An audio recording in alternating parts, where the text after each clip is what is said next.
नमस्कार मित्रमैत्रिणींनो, मी आहे डॉक्टर शीतल आणि तुमचं खूप खूप स्वागत आहे माझ्या या चॅनलमध्ये, ज्याचं नाव आहे आयुर्वेद हेल्थ एक्सप्रेस. आज आपण बोलणार आहोत रजनिवृत्तीबद्दल, म्हणजेच मेनोपॉजबद्दल. साध्या सोप्या आणि सरळ भाषेत सांगायचं झालं तर पाळी निसर्गतःच बंद होणे याला आपण मेनोपॉज किंवा रजनिवृत्ती असं म्हणतो. साधारणतः 45 ते 50व्या वर्षी पाळी ही पूर्णपणे बंद होते आणि ती बंद होत असताना शरीरामध्ये अनेक लक्षणं दिसतात. तसंच शरीरामध्ये अनेक बदलही होत जातात. अशा वेळेस स्त्रियांनी आपली काळजी कशी घ्यावी याबद्दल आपल्याकडे पुरेसे मार्गदर्शन मिळत नाही. या व्हिडिओमधून आपण हेच जाणून घेणार आहोत की अशा वेळेस आपल्या शरीराची नेमकी काळजी कशी घ्यावी. तसंच आयुर्वेदाने रजनिवृत्तीमध्ये काय काळजी घ्यायला सांगितले आहे हे सुद्धा आपण या व्हिडिओमध्ये बघणार आहोत. त्यामुळे हा व्हिडिओ शेवटपर्यंत नक्की बघा. आता शरीरामध्ये रजप्रवृत्ती होत असताना काही हार्मोनचं प्रमाण हे शरीरामध्ये जास्त असतं. त्यातील सगळ्यात प्रमुख हार्मोन्स म्हणजे इस्ट्रोजन आणि प्रोजेस्टेरॉन. या हार्मोनचं काम म्हणजे शरीरामध्ये प्राकृत असं रजस्राव करणे आणि प्रजननासाठी शरीराला मदत करणे. ज्यावेळेस पाळी बंद होते त्यावेळेस हे दोन हार्मोन्स म्हणजेच इस्ट्रोजन आणि प्रोजेस्टेरॉन यांचं प्रमाण कमी होतं आणि FSH म्हणजेच फॉलिक्युल स्टिम्युलेटिंग हार्मोनचं प्रमाण शरीरामध्ये वाढायला लागतं आणि यामुळे शरीरामध्ये अनेक शारीरिक आणि मानसिक बदल व्हायला सुरुवात होते. आता शरीरामध्ये पाळी बंद होताना नेमके काय बदल होतात हे आपण बघूयात. पाळी बंद होताना काही स्त्रियांमध्ये रजस्राव कमी होत बंद होतो, तर काही स्त्रियांमध्ये रजस्रावाचं प्रमाण वाढतं. काही वेळेस या स्त्रियांमध्ये प्रमाणता तर वाढ होतेच, तसंच 7 ते 8 दिवस सलग रजस्राव होताना दिसतो. अशा वेळेस रजस्राव जर जास्त प्रमाणात आणि जास्त होत असेल तर या स्त्रियांना अशक्तपणा जाणवतो. खूप दिवस जर रजस्राव होत असेल किंवा पाळीतून रक्त जात असेल तर अशा वेळेस डॉक्टरांचा सल्ला घेणं अत्यंत गरजेचं आहे. तसंच अजून कोणती लक्षणं दिसू शकतात तर कंबर दुखत राहणे, सतत पोट दुखणे, पोटाच्या अधोभागी जडपणा जाणवणे, चेहऱ्यावरची लव वाढणे, सफेद स्राव वाढणे, तसंच योनी प्रदेशी खाज येणे किंवा पिटिका येणे. रजनिवृत्ती होताना मानसिक लक्षणं काय काय दिसतात तर रजनिवृत्ती होताना स्त्रिया या हळव्या बनतात आणि त्यामुळे कधी कधी त्या अत्यंत चिंता करताना आपल्याला दिसतात. तसंच काही वेळेस खूप राग येणे, उदासीनता वाटणे, निरुत्साह वाटणे, कुठल्याही कामात रस नसणे अशी काही मानसिक लक्षणं यांच्यामध्ये दिसायला लागतात. त्याचबरोबर ती हातापायाला मुंग्या येणे, सारखी थंडी किंवा गरम वाटणे यासारखी लक्षणंही आपल्याला दिसतात. त्याचबरोबर ती चेहरा लाल होणे, हृदयाची धडधड वाढणे आणि काही स्त्रियांमध्ये ॲनिमिया किंवा अशक्तपणा आपल्याला दिसून येतो. आता पाळी बंद झाल्यावर शरीरामध्ये नेमके कोणते बदल होतात हे आपण बघूया. रजनिवृत्ती होताना यकृत हे अशक्त झालेले असतं, तसंच चयापचयाची क्रियाही मंदावलेली असते. त्यामुळे अनेक पचनासंबंधीचे तक्रारी या स्त्रियांमध्ये दिसून येतात. यामध्ये कधी कधी चांगली भूक लागणे, कधी कधी भूक न लागणे, याचबरोबर ती कधी कधी जेवणाची इच्छा न होणे, त्याचबरोबर ती गॅसेस होणे, पोट साफ न होणे, वारंवार अपचन होणे, ऍसिडिटी होणे यासारखी लक्षणं या स्त्रियांमध्ये दिसतात.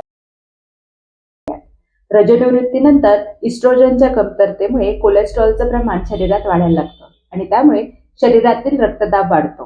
त्यामुळे कधी कधी हृदयाचा आकार वाढणे किंवा हृदयाची विकाराची निर्मिती व्हायला लागते. तसंच अनियमित वजन वाढायला सुरुवात होते आणि त्यामुळे डायबिटीस सारख्या रोगांचा धोका वाढतो. काही वेळेस पाळी बंद झाल्यानंतर आमवातासारखे विकार व्हायला लागतात. अनियमित वजनामुळे सांध्यांवरचं वजन वाढायला लागतं आणि सांधेदुखीही सुरुवात होते. त्याचबरोबर ती या वेळेमध्ये शरीराची झीज व्हायला सुरुवात झालेली असते. त्याचबरोबर ती जर सकस असा आहार घेतला गेला नाही तर सांध्यांच्या ठिकाणी कोरडेपणा येऊन सांधेदुखी किंवा अंगदुखी व्हायला सुरुवात होते. इस्ट्रोजन आणि पोषक तत्वांच्या कमतरतेमुळे ऑस्टिओपोरोसिस सारखे व्याधी होतात. यामध्ये हाडांची झीज होते आणि त्यामुळे हाडंही पोकळ बनतात. त्यामुळे थोडीही पडझड झाली तर हाडंही फ्रॅक्चर होऊ शकतात. हाडांप्रमाणे शरीरातील मांस आणि स्नायू हे अशक्त व्हायला लागतात आणि त्यामुळे या स्त्रियांमध्ये अशक्तपणा येतो, अंगदुखी होते आणि पेल्विक फ्लोर सारख्या स्नायूंच्या अशक्ततेमुळे शरीरामध्ये मूत्रावरील कंट्रोल कमी होतो आणि त्यामुळे अनियंत्रित मूत्रप्रवृत्ती होऊ शकते.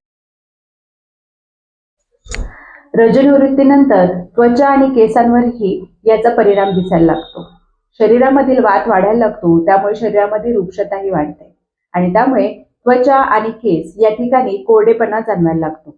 त्वचेवरील पोर्सची संख्या वाढायला लागते आणि त्वचेचा टोन म्हणजेच त्याची घनता कमी व्हायला लागते आणि त्यामुळे त्वचाही खाली लोंबायला लागते. त्याचप्रमाणे केसही कोरडी होऊन गळायला लागतात.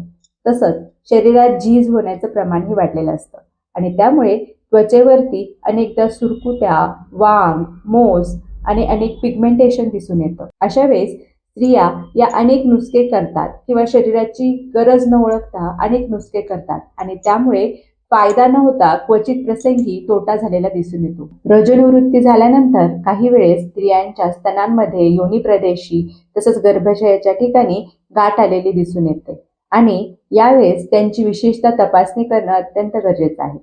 भारतासारख्या देशामध्ये जिथे ब्रेस्ट कॅन्सर आणि योनी कॅन्सर म्हणजेच वजायनल कॅन्सरचे प्रमाण हे जास्त प्रमाणात आहे, अशा वेळेस रजोनिवृत्तीनंतर वेळोवेळी शरीराची तपासणी करून घेणे अत्यंत गरजेचं आहे. तसंच एखादी गाठ आपल्याला जाणवल्यास त्याबद्दल त्वरित डॉक्टरांचा सल्ला घेणे हे अत्यंत गरजेचं आहे. आता रजोनिवृत्तीनंतर या सगळ्या पैलूंचा आपण अभ्यास केल्यानंतर नेमका आहार विहार कसा असावा याबद्दल आपण बघूया. रजोनिवृत्ती झाल्यानंतर पौष्टिक आणि सकस असा आहार घेणं अत्यंत गरजेचं असतं. त्याचबरोबर योग्य ती विश्रांती आणि व्यायाम घेणं हे खूप महत्वाचं आहे. रजोनिवृत्ती झाल्यानंतर शरीरामध्ये वाताचं प्रमाण वाढलेलं असतं. त्याचबरोबर शरीरामध्ये झीज व्हायला सुरुवात झालेली असते. अशा वेळेस घेतलेला आहार हा उत्तम पचणारा, हलका आणि सकस असा असावा. तसंच शरीरामध्ये चयापचयाची क्रिया ही कमी झालेली असते आणि त्यामुळे कोणता आहार घ्यावा हे आपण बघूया. या काळात अचानक वजन वाढायला सुरुवात झालेली असते. त्यामुळे आहारामध्ये फार गोड पदार्थ, मिठाया, तळलेले पदार्थ, पाव, ब्रेड आणि मैद्याचे इतर पदार्थ तसंच बिस्किटं ही आहारात घेणं टाळावं. याचप्रमाणे अरबट चरबट फास्ट फूड, तेलकट, तिखट आणि शिळे पदार्थ आहारात घेणं टाळावे. शिळे पदार्थाचं पोषक तत्व कमी झालेलं असतं. तसंच ते पचायलाही जड असतात. त्यामुळे हे पदार्थ आहारात घेणं टाळावे. या काळात शरीरातील वात वाढलेला असतो. त्यामुळे शरीरात रुक्षता आलेली असते. अशा वेळेस रुक्षता कमी करणाऱ्या आहारामध्ये दूध, तूप, गोड ताक आणि लोणी यांचा आहारात समावेश केल्याने वात आणि रुक्षता दोन्ही कमी व्हायला मदत होते. या काळामध्ये काही स्त्रियांमध्ये अशक्तपणा किंवा ॲनिमिया वाढतो. त्यावेळेस रक्त वाढणारा पौष्टिक असा आहार घेणं गरजेचं आहे. यामध्ये पालेभाज्या, फळं, डाळीचं पाणी किंवा सूप तसंच ताजं दूध आणि अंडी यांचा वापर करून अशक्तपणा कमी करता येतो. त्याचबरोबर आहारामध्ये वरण, भात, भाजी, पोळी याचबरोबर सलाड किंवा कोशिंबीर यांचा आहारात समावेश करणं गरजेचं आहे. पाण्याचे प्रमाणही आहारात वाढवणे गरजेचं आहे. फक्त कोरडा आणि अस्निग्ध आहार घेतल्यामुळे पचन तर बिघडतंच, पण मलप्रवृत्ती व्हायलाही त्रास होतो. अशा वेळेस बद्धकोष्ठतेसारखे व्याधी होतात. त्यामुळे योग्य प्रमाणात पाणी आणि स्निग्ध आहार घेतल्यामुळे पचन तर सुधारतंच, परंतु पाण्याचे प्रमाणही योग्य प्रमाणात राखलं जातं. गर्भाशयाला बल देणारा शतावरी सारखा कल्प आहारात असणे अत्यंत गरजेचं आहे. त्याचबरोबर खारीक, खोबरं, डिंक, मेथ्या यांचे लाडू, ड्रायफ्रूट यांचाही आहारात समावेश केल्याने गर्भाशयाला बल मिळतं आणि शरीर सुस्थितीत राखण्यासाठी मदत होते. त्याचबरोबर आयुर्वेदात सांगितलेल्या वयस्थापन गणातील औषधांचा वापर करून शरीरातील झीज भरून काढण्यासाठी मदत होते. यामधील च्यवनप्राश हे औषध जर आपण वापरलं तर शरीराची झीज भरून येण्यासाठी मदत होईल. आता पाळी बंद झाल्यानंतर शरीराला सुस्थितीत ठेवण्यासाठी कोणते कोणते पंचकर्म करण्यासाठी सांगितले आहे हे आपण बघूयात. आयुर्वेदानुसार शरीर पाळी बंद झाल्यानंतर हे वार्धक्याकडे जात असतं आणि त्यामुळे शरीरामध्ये रुक्षता आणि वाताची वाढ होत असते आणि त्यामुळे वाताचे अनेक रोग शरीरामध्ये व्हायला सुरुवात होते. यामध्ये गुडघेदुखी, पाठदुखी, कंबरदुखी, अंगदुखी यासारख्या अनेक गोष्टी शरीरामध्ये सुरू व्हायला सुरुवात होते. तसंच ऑस्टिओपोरोसिस सारखे व्याधीही शरीरामध्ये होतात आणि यावेळेस शरीरातील वात आणि रुक्षता कमी करणं हे अत्यंत गरजेचं असतं आणि अशा वेळेस शरीराला वारंवार स्नेहनाची गरज असते. या पंचकर्मामध्ये सर्वांग स्नेहन स्वेदन, अनुवासन बस्ती, निरुह बस्ती, त्याचबरोबर ती जानू बस्ती, कटी बस्ती, मन्या बस्ती, तसंच सर्वांग स्नेहन स्वेदन, शिरोधारा या सगळ्यांचा उपयोग केल्याने शरीरात होणारा वात हा कमी व्हायला मदत होते.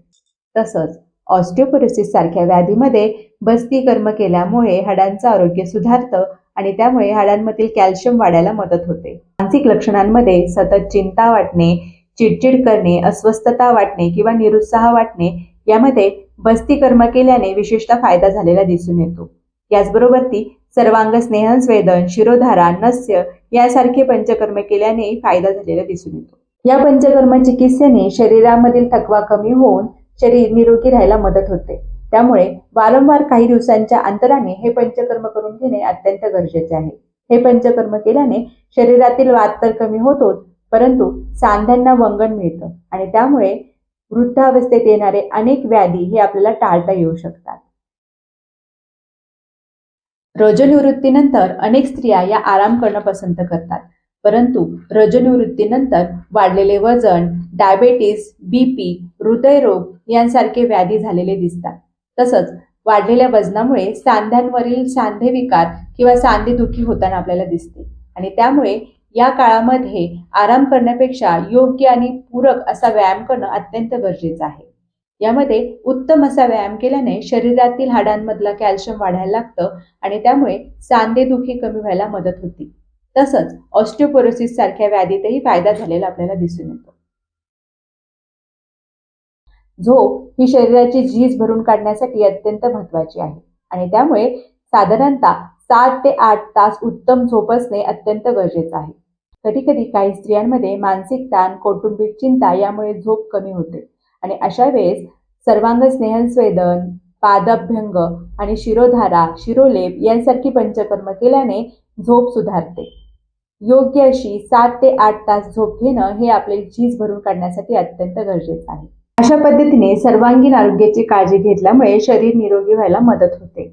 तसंच या वेळामध्ये छंद जोपासणे, वेगवेगळी कामं करणे, वाचन करणे, मनाला उत्साह देणारी अशी कामं करणे यामुळे निसर्गताच आलेले उदासीनता कमी व्हायला मदत होते. भारतीय आरोग्यशास्त्र हे खरं तर आपल्याला वरदान आहे.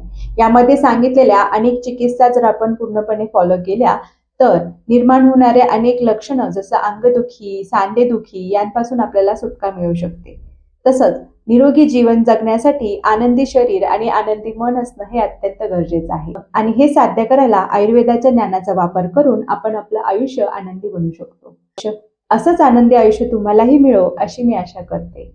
तसंच हा व्हिडिओ तुमच्या ओळखीतल्या आई, काकी, मामी, मावशी अशा सगळ्या गरजू व्यक्तींपर्यंत पोहोचवा. त्याचबरोबर हा व्हिडिओ आवडला असेल तर या व्हिडिओला लाईक करा, माझ्या चॅनलला सबस्क्राईब करा. तर भेटूया अशाच एका पुढच्या व्हिडिओमध्ये. तोपर्यंत नमस्ते.